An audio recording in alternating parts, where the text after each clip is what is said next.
articles with a lot of links. Hey, Gracie. It's so pretty. And you know what? You can read the summary. I had a summary slide, but there we go. So something like 6,000 exoplanets, which is just crazy. And that there's an additional 8,000 that are just waiting confirmation. I had no idea this was the case. Wow. Nonetheless, the point I'm trying to make is you can just read the summary and let's launch right into the movie right now, which was kind of fun at the same site. Kind of with the movie, Dave. At our hearts, we are seekers, observing stars and searching distant skies, looking for something familiar. And 3 decades ago, a remarkable signal cut through the cosmic dark. The discovery of the first planet beyond our solar system orbiting a star like our own. And soon, there was not just one discovery, but thousands. As our curiosity for what is out there has grown, so has our science. We are discovering a greater diversity of exoplanets than ever before. Some ablaze, others frozen solid. A few changing the way we see our own solar system. But there's one we haven't found. A planet just like ours. At least, not yet. Is Earth the only home for life? Or are there other habitable worlds waiting to be found? With every planet we discover, we get closer to answering that question. We're entering the next great chapter of exploration, discovering worlds beyond our imagination, to look for planets that could support life, to find our cosmic neighbors, and to remind us that the universe still holds worlds waiting to be found. Nice. Again, at nasa.com, you can read all about some of the research that's been going on and how we're probably even closer than we thought to finding another habitable planet. Okay, next slide, I think, is just the regular agenda. It looks like most of you guys are the OGs that come to these meetings, and thanks again for coming. Next slide, Dave, we're going to talk once again about the calendar like we always do, where to find information. And because all you guys already know how to do this, what I think I'll mention is that the TDS barbecue, there was a bit of confusion on the date for it in October. Is there a board member that can confirm when the date is for at least the folks attending here? Because I don't believe Yes, it's on the calendar. It's October 25th. So Yes. October 25th is the barbecue. As you know, we have a barbecue at TDS in March, which is kind of the spring cleanup, and then fall is sort of the relax and hang out time. So we hope to see you all there on October 25th for the TDS barbecue. I'll remind you guys again next month at the meeting. Also, a little bit of business at hand is that you all know the SDAA Board of Directors member election is coming up. For 2026, there are 2 officer positions open. That is the vice president and the corresponding secretary. Those are both 2-year terms. Please reach out if you're interested in those positions to talk to either the current vice president or corresponding secretary. That happens to be me and Dave here at the meeting. And also the 4 directors are replaced every year. So if you're interested in any of those positions, next slide, Dave. Here's some of the stuff we're looking for, and probably most important is that your contact this year is Jerry Hilburn for more information about how you can get your name out there when our election is held. Okay, I think that's it for the intro stuff, Dave. Next slide. I think we're going to go ahead and introduce our speaker, Dr. Neil Farber. Dr. Farber, I want to thank you so much for returning when you initially, what was it, a couple months ago, gave us a great talk on astrobiology. You actually sent a list of topics that you have expertise, and we're just so grateful that you've returned this time. My pleasure. To talk about women astronauts. Looking forward to it. The floor is yours. Okay. So I don't know if I can share. No. Okay. So next slide. So I'm sure everybody remembers this from Star Trek, where William Shatner, or if the more modern one, Patrick Stewart, comes on and says, "Space, the final frontier." And I have a question mark, because I don't think space is the final frontier in some ways. Next slide. Nope. It's women in space is the final frontier. Next slide. And I'll tell you why in a minute. So there's a total of about 634 individuals in space. It's probably a little more than when I made this slide. 73 have been women, and 56 of those were from the United States. But the lag time between the first astronauts and the first women, you can see there's a real disparity. For Russia, it was only 2 years between the time that a Russian first went up into space and then the first woman. We'll talk about her in a minute. China was 8 years. The United States, 22 years. Next slide. So why was there a gap in the United States? Initially, the US was concerned about women in space. They were worried about the physical and emotional stresses. And they were also worried about, and these are in quotes, changes in the social order. That is, women had their place in the home, quote unquote. You'll see why that's not really the case at all. All through neither of those issues, actually. All through the early shuttle years, all the up until the early shuttle years, all the astronauts were test pilots. And the problem is, initially there were no women who were test pilots. As all test pilots were former military fighter pilots, and the military excluded women from active combat.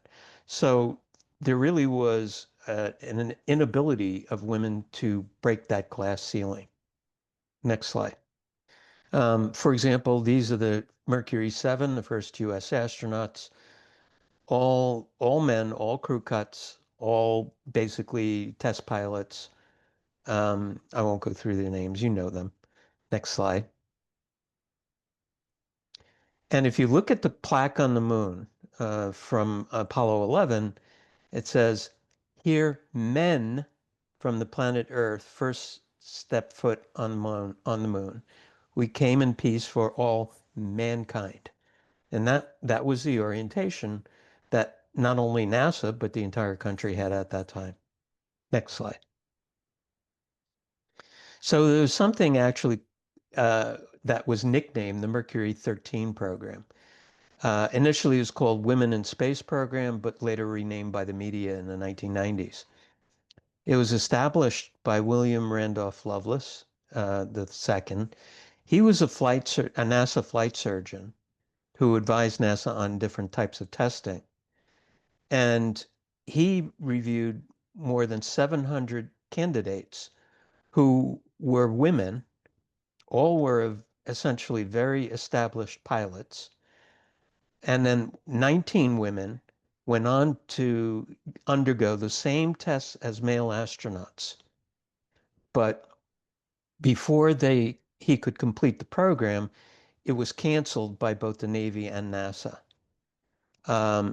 And women weren't finally selected by NASA for astronaut training until, you'll see, January 16th of 1976, or 1978, sorry. And that was the first NASA group that went through training. It was Group 8, and there were 6 of 35 astronauts who were women in that group. Next slide. So who was the first woman in space? This was she. Next slide, if you haven't already known. It's Valentina Tereshkova from the USSR, Soviet Union. When she was selected, she was a textile worker and a skydiver. And the skydiver is important. She launched on Vostok 6 on June 16th of 1963, first woman in space. She did 48 orbits of the Earth for almost 3 days. And she, up to today, she's the only woman who had a solo space mission. Hmm. The reason why the issue of skydiver was important was because the early Vostok missions and Voskhod missions, um, basically the cosmonaut got out before the capsule came back to Earth and parachuted to Earth. So she had experience in that, and that's why she was picked. Next slide. So let's go on and talk about the actual American women astronauts who did go into space. The first is Sally Ride. She was born and raised in Los Angeles, so not too far away. Graduated Stanford in 1973 with a BS in physics and a BA in English. Went on to get her master's degree at Stanford in physics in 1975 and her PhD in Stanford in physics in 1978. And her PhD thesis was on interactions of X-rays with the interstellar medium. So you can see she already has an interest in space. Next slide. Interestingly, she applied for NASA application when she saw an article in a journal, requested the application, completed it in 1977. Go back one slide for a second, please. You see when she got her PhD in physics, it was 1978. She was working on her PhD in physics at Stanford at the same time she was applying for astronaut training at NASA. Next slide. She was one of she was one of a little more than 8,000 applicants that year. It was narrowed down to 250 applicants. She was selected at NASA Group 8 on January 16th of 1978, and presumably that spring she uh, got her degree as a PhD.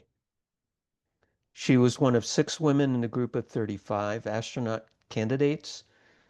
All of them were exposed to sexist attitudes by the other male astronauts. Next slide. She completed training on August 31st of 79 and assisted in the development of the shuttle remote manipulator system, the Canadarm. I should mention that each astronaut, once they completed training, all were not considered actual astronauts until they went into space, and all of them had duties at NASA in different areas until they actually got assigned to a flight. So she was assisting in development of the shuttle remote manipulator system. She was Capcom, the capsule, what used to be called the capsule communicator. They still call it that, although it's not the case, and it's not a capsule anymore. But it's the astronaut who communicates with the mission that's in space. So she was Capcom for the shuttle number 2 in November of 81 and STS-3 in March of 82. Next slide. She had flight training just like every other astronaut. They all had to have flight training and had to be proficient. Usually it was backseat training, but they were most often given hands-on training, i.e. they flew the craft. Some astronauts wouldn't let astronauts in training land the T-38 or take off the T-38, but a lot of them did. So she probably had opportunities to not only fly it, but either land it and or take off. Next slide. And this is the Canadarm that she had programmed for NASA. Next slide. And then she finally got 2 flights. She was on STS-7, which was Challenger, launched in June 18th of 83, was the first woman in space. and on that flight was responsible for the use of the Canadarm as mission specialist. And they deployed a package which was exploring metallic alloys in microgravity. And then she went on to be on STS-41G, which also was Challenger, launched on October 5th of 84. And now she advanced to responsibility as the engineer for that mission. And after those two missions, she decided to retire from NASA. She was appointed as professor of physics at UCSD on July 1st of 89 and taught physics at UCSD for quite a while. This was one of her shuttle launches. Next slide. This is her on board the shuttle. This would have been in the probably the mid bay, not the cockpit, because she was mission specialist. Next slide. And this is her as professor of physics at UCSD. Next slide. The next astronaut in the same group was Catherine Sullivan. She was born in Paterson, New Jersey, but moved to the San Fernando Valley in 1958. Graduated USC in 73 with a Bachelor of Science in Earth Sciences. Went on to get her PhD in geology from Dalhousie University and the Bedford Institute of Oceanography in 78. And her thesis was the structure and evolution of the Newfoundland Basin. Next slide. Her brother was an aerospace engineer, and so he alerted her that NASA was interested in recruiting women at that time. So she applied in 77 with the 8,000 other applicants, was accepted to NASA Group 8, also on January 16th of 78, along with Sally Ride and 4 other women candidates, and also along with them completed her training on August 31st of 79. Next slide. So her early NASA career was to help develop systems management checklists for the first space shuttle flights. And then she was assigned to NASA's high altitude research project at Ellington Air Force Base. At that point, she was really concerned. She was thinking that NASA was trying to put her in a backwater area where she would never get a flight, and was concerned about that. She happened to be at Ellington the first woman to wear the U.S. Air Force pressure suit and set an unofficial high altitude record for women at 63,000 feet. Next slide. And this is her in the pressure suit. Next slide. And then she shouldn't have worried about not getting flights, because she actually ended up having 3 NASA spaceflight missions. The first one was STS-41G, along with Sally Ride. This was on October 5th of 84 on Challenger, and she was the mission specialist that Sally Ride was the engineer. And they deployed satellites and conducted experiments on board. She was then on STS-31, which launched in April of 1990 on Discovery. Again, the mission specialist. And this was probably one of the more unique missions that NASA's shuttle system ever had. This was the deployment of the Hubble Space Telescope. She also happened to be, during that mission, the first woman to perform an extravehicular activity. And then she went on to STS-45, which launched in March of 92 on Discovery. At that point, she had advanced to payload commander, and they deployed a number of satellites. And then she left NASA in 93. Next slide. So this is her and Sally Ride on board STS-41G. And that's the Hubble Space Telescope that they deployed. Next slide. And this is her extravehicular activity. You notice that this was a photograph that was actually signed by Kathy Sullivan. Next slide. Judy Resnick was, now, this is somebody who, I mean, we'll get to this, but all the women were extremely capable individuals. But this is somebody who is far and away, like way beyond the capabilities of some others. She was born and raised in Akron, Ohio. She was valedictorian in high school with a perfect SAT. That is a 1600 SAT.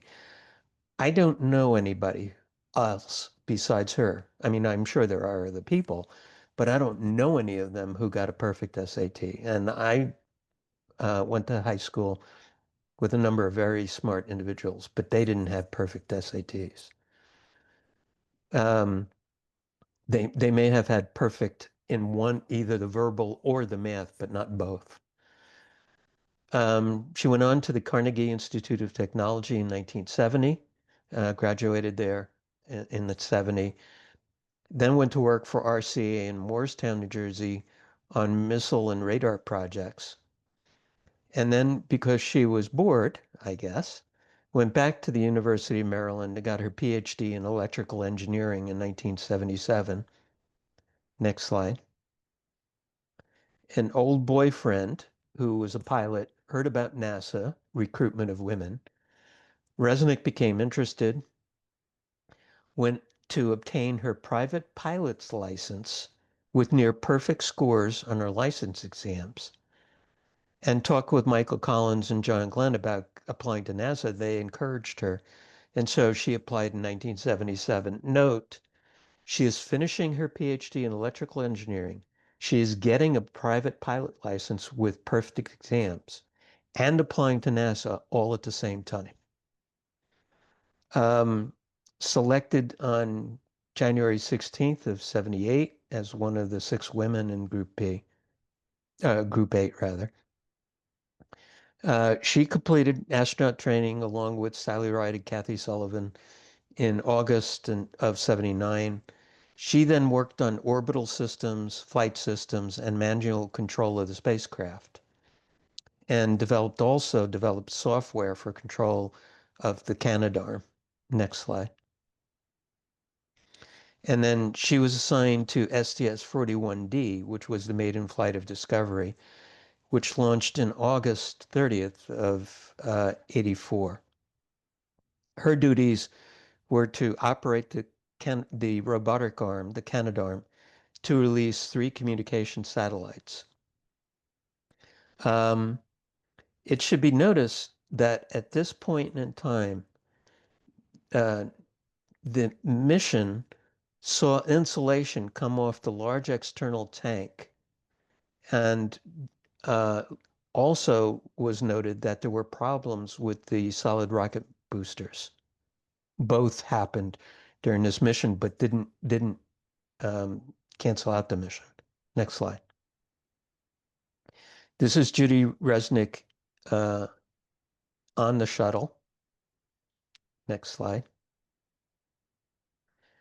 Her second space flight, unfortunately, was STS-51L Challenger, and with her was Krista McAuliffe, of course. Next slide. Krista was there because of the Teacher in Space program. It was established in 84 by President Reagan. She applied along with 11,000 other teachers that year. There were 114 semifinalists nominated by state panels. And on July 1st of 85, McAuliffe was announced as one of the 10 finalists.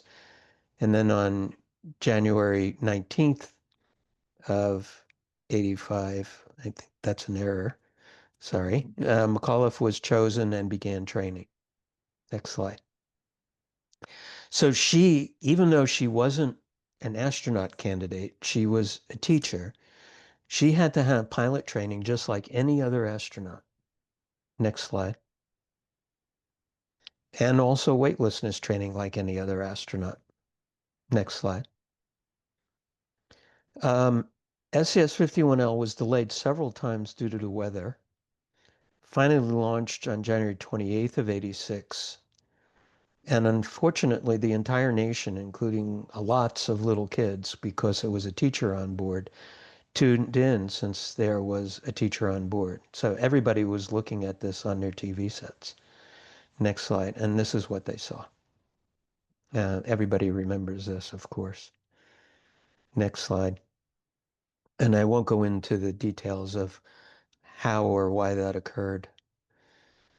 Mae Carol Jamieson was born and raised in Decatur, Alabama. She knew from an early age she wanted to go to space. She was inspired by Michelle Nichols of Star Trek.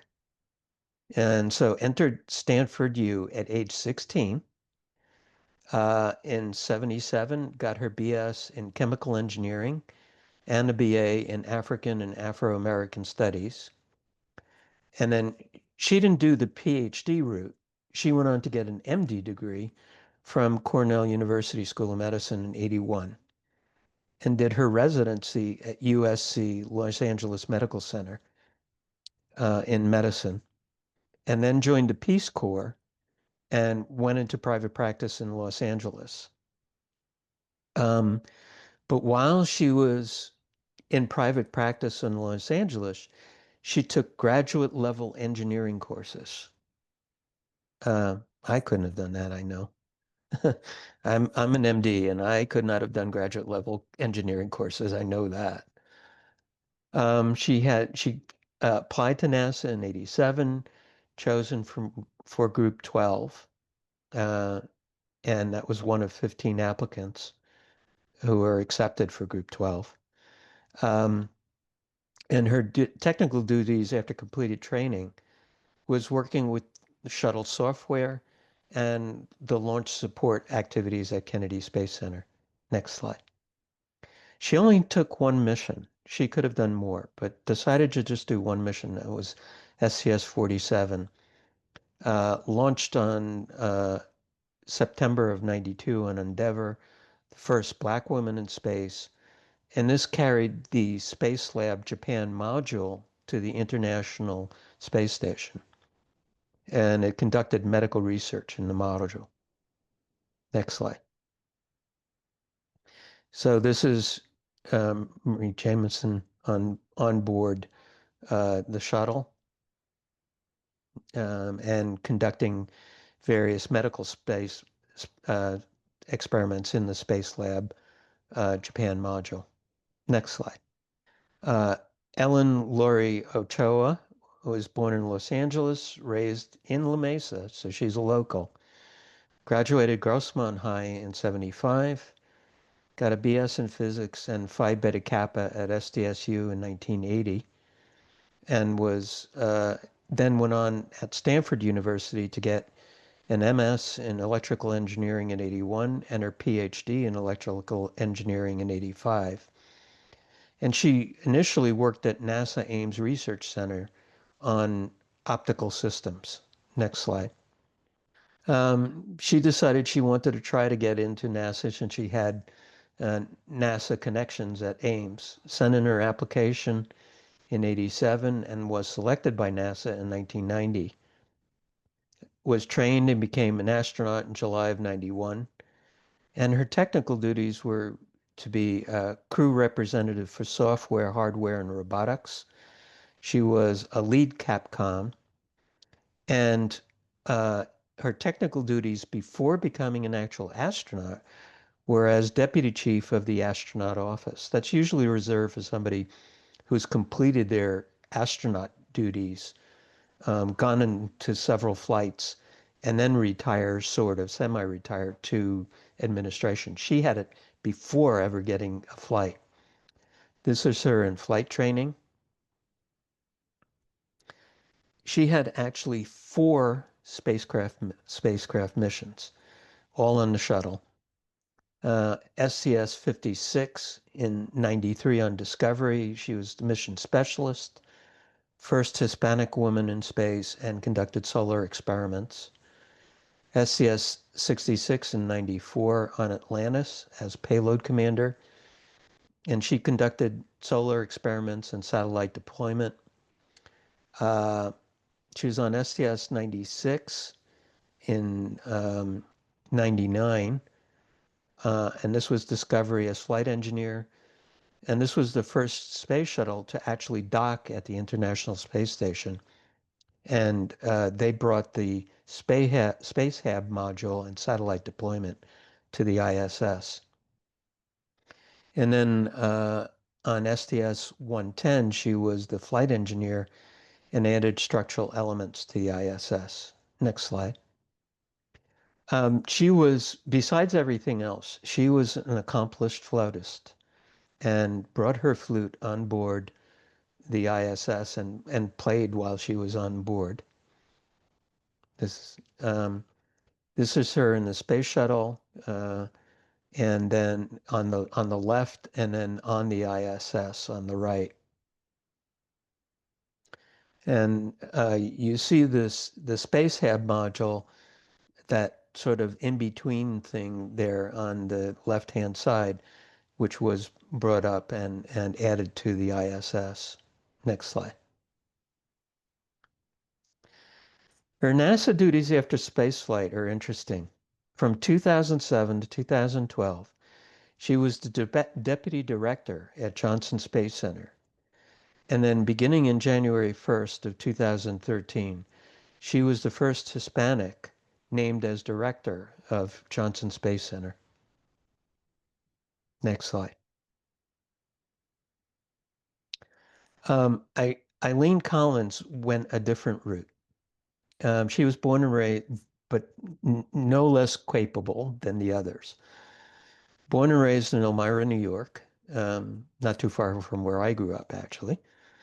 Went to Syracuse University and got a BA in both math and economics in 77. Went on to Stanford University to get an MS in operations research in 86.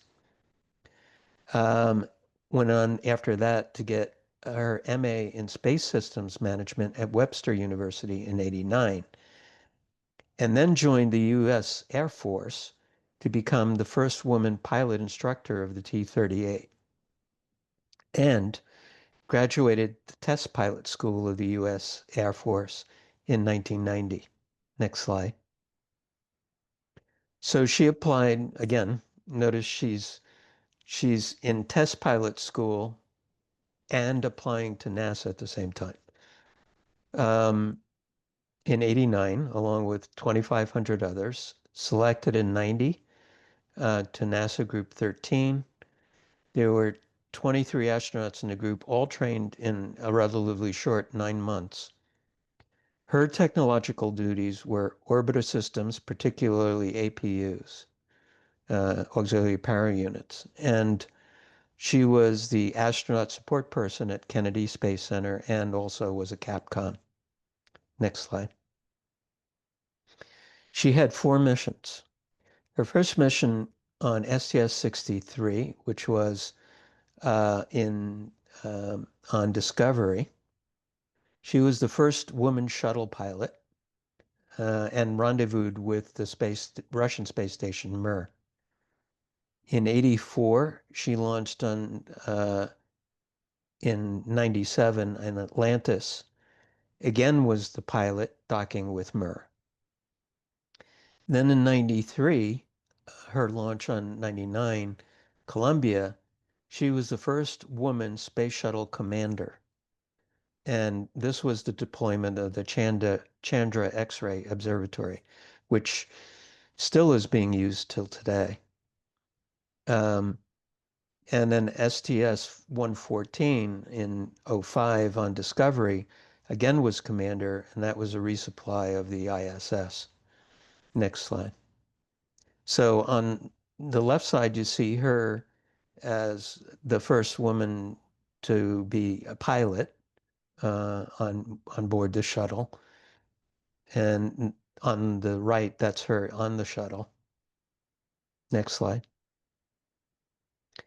The left side is her training to be pilot and then commander. And then on the right side, you notice that she is sitting in the left seat, and that means she was commander at this point. Peggy Whitson was born and raised in Beaconsfield, Iowa. Went to Iowa Wesleyan College. How am I doing for time? Okay, I guess, I hope. She had a BS in biology and chemistry in 81, PhD in biochemistry from Rice in 86, and then became adjunct professor of medicine at University of Texas and Rice. Applied for and was selected by NASA in 96 and completed training in 98, as though professor of medicine wasn't enough. It was enough for me. She was on Expedition 5 of the ISS, docking in June of 02. Did a number of EVAs and conducted medical and science experiments. She was on Expedition 6. Once we get to the ISS, they're no longer labeled as shuttle missions. They're labeled as expedition missions, meaning they're ISS missions. I should have clarified that. So she was Expedition 15 of the ISS, docked in October of 07, and again did multiple EVAs. Expedition 50/51/52. At this point, the expeditions cross over because there are people coming and going, and each time a group comes and replaces somebody, they go to the next higher level. So she was there for she came in 50, and then 2 other times when others were replaced, she stayed. So she docked in November of 16. She was commander of the ISS at that time, during that mission. She was the oldest woman to fly in space. That mission completed the record for the most days in space of all US astronauts up till that time, of 665 days in space. She had the record of most EVAs by a woman astronaut, 10 EVAs, greater than 10 hours total. And then, in addition, was on Axiom, which is one of the missions that used the Dragon spacecraft, which was the SpaceX spacecraft. And she was commander of that spacecraft, which docked with the ISS in May of 23. Next slide. This is Peggy on the ISS. You see her in the cupola on the left, and in her EVA suit, of which she was in it multiple times. Next slide. This is one of her many EVAs. Next slide. Christina Koch, born in Michigan, raised in Jacksonville, North Carolina, graduated from North Carolina State University with a BS in electrical engineering and physics in 2001 and an MS in electrical engineering in 2002. She was a graduate of also later on of NASA Academy and Goddard Space Flight Center, graduating in 2001. Her early NASA career she was selected as an astronaut candidate in 2013, completed her training in 2015. You see, we're getting closer to the modern era. Next slide. She was on Expedition 50/60/61. She arrived at the ISS on March 14th of 1919, left on February 6th of 2020, which is the longest continuous stay in space by a woman, at 328 days, almost a full year. On October 18th of 2019, she completed the first of an all-woman EVA.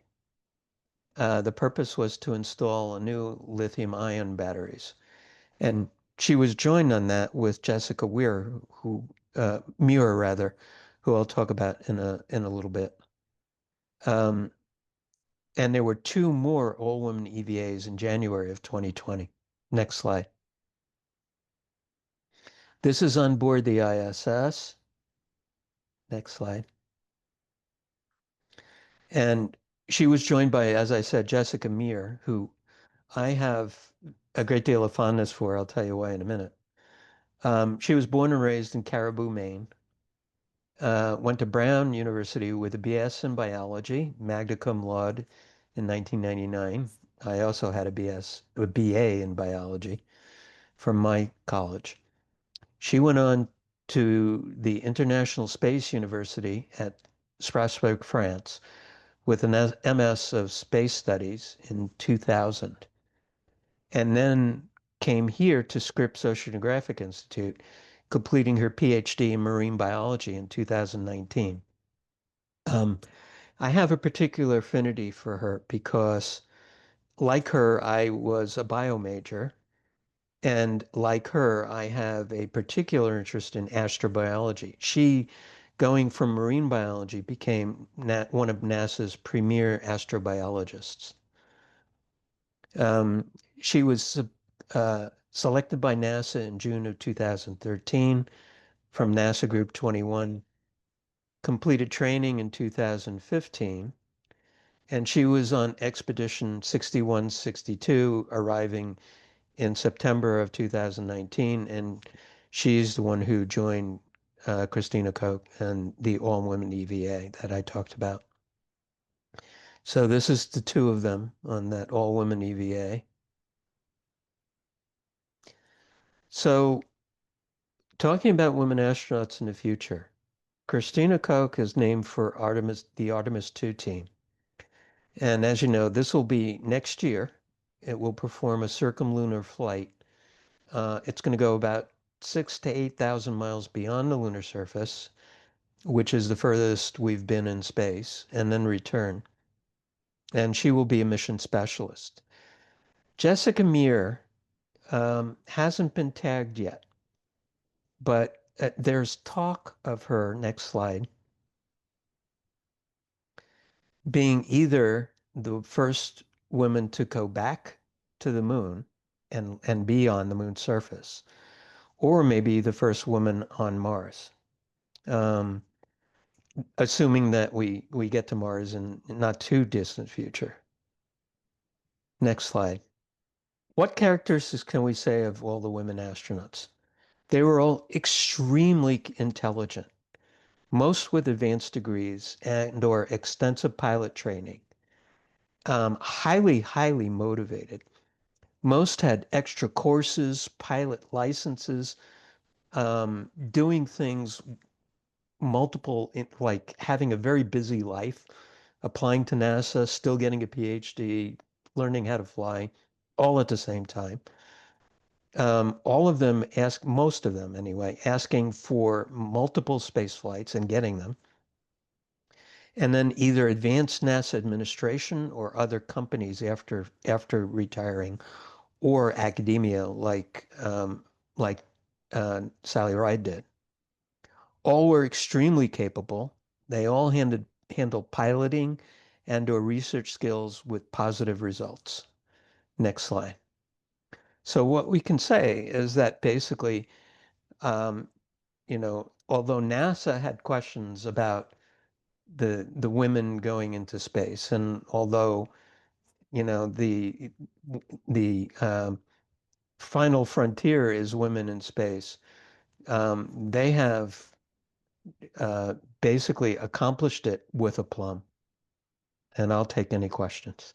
Well, if nobody will ask a question, a typical astronaut's career, male or female, do we tend to have a large group of trained astronauts, like we seem to if somebody will be trained and only do 2 to 4 missions? Or are we at a place where there's a kind of a moderate group of trained astronauts, and they tend to have lots of flights and do lots of flight duties? Up through the shuttle era, It was sort of both. There were lots of groups of astronauts, but they would, enter NASA and then retire from NASA. And so and remember the shuttles all had like usually seven astronauts aboard. Mm. So we had lots, yes, we had lots of astronauts, and many of them had multiple flights. That's scaled back since the shuttle isn't flying anymore. We still have people on board the International Space Station, but you have usually six people on board the ISS at any one particular point in time. So the overall number of astronauts is lower than in the days of the shuttle. Probably yes. I don't know the exact numbers, but the likelihood is yes. I mean, now they're not recruiting as vigorously, but there's still a lot of astronauts in NASA at this point in time. Everybody's hoping to get that next flight to the moon. Isn't there a woman astronaut who's a qualified submariner? I'm not sure about that. I know Jessica Muir, doing her oceanography, was doing a lot of sub work and in submersibles, not actual submarines, I know there's and diving. But I don't know if there actually was somebody who was There- a submariner. there is a qualified somebody with the dolphins. But I think it's a woman. I know there's a SEAL who's a qualified astronaut. Must be a Wally scary thing out Schirra, there. Wally Schirra had dolphins, and I'm not sure why, because he Oh. wasn't a submariner. But Wally, he was in the Navy, but he wasn't. I don't think he was a submariner. But Wally Schirra did have had dolphins. Hmm. I don't know who else. I know that because his dolphins are on display in the museum. Oh. And somebody once asked me, was he a submariner? And I don't know. I'd have to look. Yeah, I know there's a SEAL, but that must be scary. I have a question. Yeah. So obviously, women part of the DEI group. What's the current environment for women in NASA? Much, much, much improved. I mean, NASA has over the years, especially once once we got past the early shuttle years, when the male astronauts were no longer threatened, they looked very fondly on as women now are considered equals in everything that they do. Is that true in the current environment where there's Yeah. all back pressure on It still is true. DEI Yeah. programs? Yeah, it still is true. Yeah. I mean, it wouldn't be tolerated nowadays. I was thinking more of how they eliminated DEI in a lot of government programs. Well, they eliminate they eliminate talking about it, and they eliminate specifically recruiting in that way. But they don't. But they can't eliminate anybody who should apply and get equal consideration. And the women are all very much equally capable as the men are. Yeah, it definitely seems that way. Are there active programs for recruitment of women going on now? I don't know the answer to that. With DEI, I'm not sure. Hey, Neil, curious to turn to physiology, and it seems the US was a bit behind internationally with getting some of this data. Are there peer-reviewed studies on how physiologically females might actually fare better as astronauts? And I'm interested in particular that these are not topics that I did any research on, but I'm curious. I think there was something about women doing better in isolation And Yes, or even women being better as far as efficiently using nutrition as far as their body type, smaller bones, smaller. they adapt better than men do usually, yes. And what to what I advantage don't, is that? To what I'm sorry. advantage is that for us with, planning space flights forward? How do we use that to take advantage of, say, all female flights because of these physiological maybe advantages? I don't know if that'll happen, but there's two things. One is, we can learn from the women how to help men adapt better to the space environment. NASA is doing all kinds of research about adaptability in space because of the fact that they want to go have a presence, a prolonged presence on the moon as well as especially on Mars, if possible. So they're actively looking at not only psychological aspects of in terms of isolation, et cetera, but also physiologically, how do you adapt better? I have a whole nother talk on like how difficult it would be to actually live for a prolonged period of time on either the moon or Mars. And it's not going to happen anytime soon unless we make some serious changes. Ooh, that would be interesting. Yeah, I'm writing this down. No. That sounds like a very interesting topic. That's a good tease. Yeah, I agree. That's fascinating. But Neil, why do females tend to do better in isolation? Is that off topic or is that something you? I don't honestly know, and it's something I would have to do some research on. I don't know the answer to that. Okay. But they do. It may be just their particular adaptability. Well, So my is question, the next space flight, they want to try to go around the moon or Yeah. like 6,000 miles past the moon, and that's the next long venture. And there'll Yes. be some women on board. There will be one woman on board. There'll be an African American man on board, as well as two other men on board. And yes, that's Artemis 2. I forget exactly who the crew is. But they will. Christina Koch is the woman on board, I believe.